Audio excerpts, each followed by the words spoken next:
Alors bonjour à tous, aujourd'hui nous continuons notre lecture du catéchisme de l'Église catholique au travers du Compendium et nous en sommes rendus à la question numéro 463 qui est: comment doit s'exercer l'autorité dans les différents domaines de la société civile?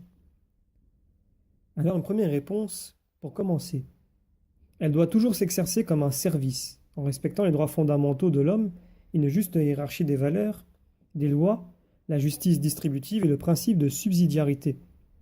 Dans l'exercice de l'autorité, chacun doit rechercher l'intérêt de la communauté au lieu du sien propre. Ces décisions doivent s'inspirer de la vérité sur Dieu, sur l'homme et sur le monde.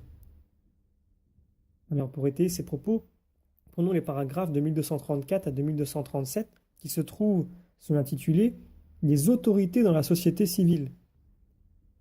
Alors le quatrième commandement de Dieu nous ordonne aussi d'honorer tous ceux qui, pour notre bien, ont reçu de Dieu une autorité dans la société. Il éclaire les devoirs de ceux qui exercent l'autorité comme de ceux à qui elle bénéficie. Ceux qui exercent une autorité doivent l'exercer comme un service. Celui qui voudra devenir grand parmi vous sera votre serviteur. L'exercice d'une autorité est moralement mesuré par son origine divine, sa nature raisonnable et son objet spécifique. Nul ne peut commander ou instituer ce qui est contraire à la dignité des personnes et à la loi naturelle. L'exercice de l'autorité vise à rendre manifeste une juste hiérarchie des valeurs afin de faciliter l'exercice de la liberté et de la responsabilité de tous. Les supérieurs exercent la justice distributive avec sagesse, tenant compte des besoins et de la contribution de chacun et en vue de la concorde et de la paix. Ils veillent à ce que les règles et dispositions qu'ils prennent n'induisent pas en tentation en opposant l'intérêt personnel à celui de la communauté.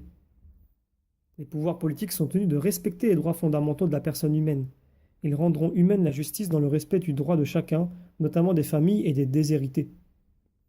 Les droits politiques attachés à la citoyenneté peuvent et doivent être accordés selon les exigences du bien commun.